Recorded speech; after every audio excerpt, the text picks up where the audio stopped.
All right, let's move on to a question from Leo Filius.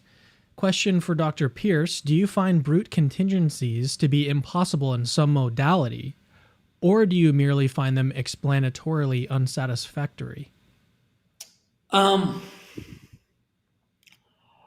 I think they are probably metaphysically impossible.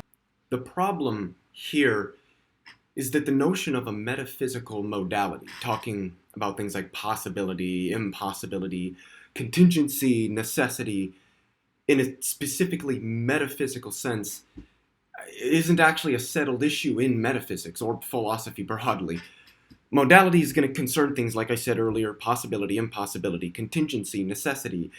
It will contain or use terms like can, may, must, cannot, and what have you. The issue is that talking about modality in a strict metaphysical sense isn't something that's accepted by all philosophers.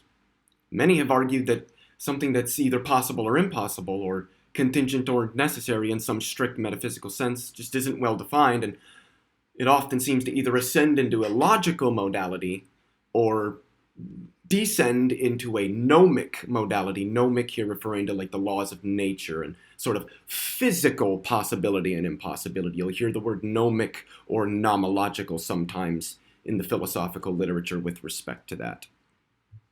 To say that something is metaphysically impossible is, at least to me, just not clear. It just seems ambiguous to me. I don't understand a lot of the usages that people give with respect to this term. It's hard for me to really wrap my head around what it is that they mean. I've had a lot of discussions with people concerning the notion of metaphysical impossibility or possibility, stuff like that. Usually metaphysical impossibility or metaphysical necessity.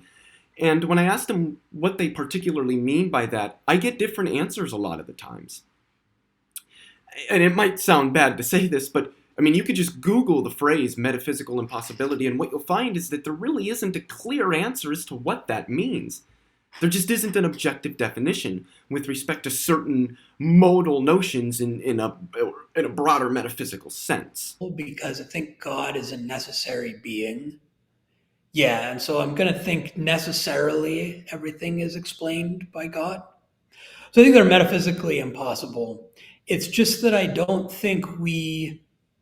have a way to argue for that without first arguing for the kind of big explanatory theory that I'm defending, right? So that is a conclusion that I reach, is that they're metaphysically impossible. But I get to the existence of God before I conclude that.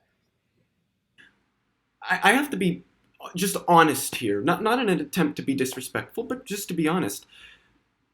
That response seems a lot like begging the question. I mean, to assume that brute contingencies, which is something that's contingent, something being contingent is just that it is some way, but it could have been another way. For instance, you may see that I am wearing a plaid flannel shirt, but I could have been wearing a polo.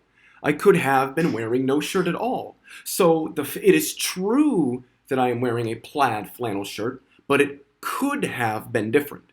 So it's a contingent fact. It's something which is true, but which could still have been different. So that's what a contingency is. A brute contingency is something that is true, that could have been different, but that is not true for any further underlying reason or explanation. It most literally is just true. And I think that to assume that brute contingencies are metaphysically impossible, whatever that means, in virtue of God's existing and being metaphysically necessary, whatever that means, seems to suppose God's existence in order to overcome an objection to an argument for God's existence.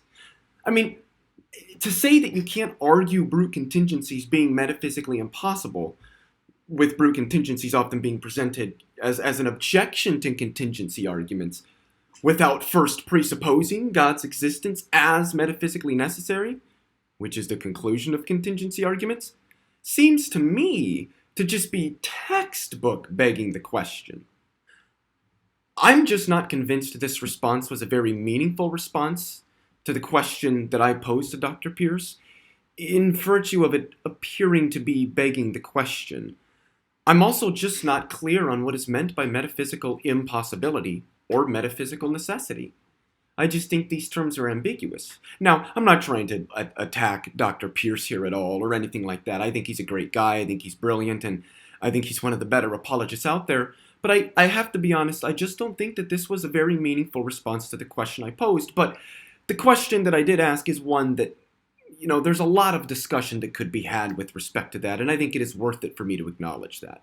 Now, I suspect some of you may object, well, Leo, how can you say that you don't understand metaphysical impossibility if you asked Dr. Pearce about that very concept? Wouldn't you need to understand that concept in order to have asked him about it? To which I would just reply, no. I don't think I need to have a solid understanding of a concept to ask somebody else about that concept, particularly if I suspect that they might have a well-formed concept sitting behind the term, even if I don't. I would have, had I been present there, simply followed up his answer with a clarifying question, namely, what particularly do you mean by metaphysical impossibility as you use it here? I think it's entirely the case that people can ask questions about concepts they may find to be vague or that they don't understand well. I don't think that there's something wrong with that. I don't think that asking somebody about something, even if you don't think it's very meaningful, is a wrong thing to do. So, in virtue of all of this, I just take the concept of metaphysical impossibility to be a vague one, seemingly devoid of any applicatory content. Subscribe!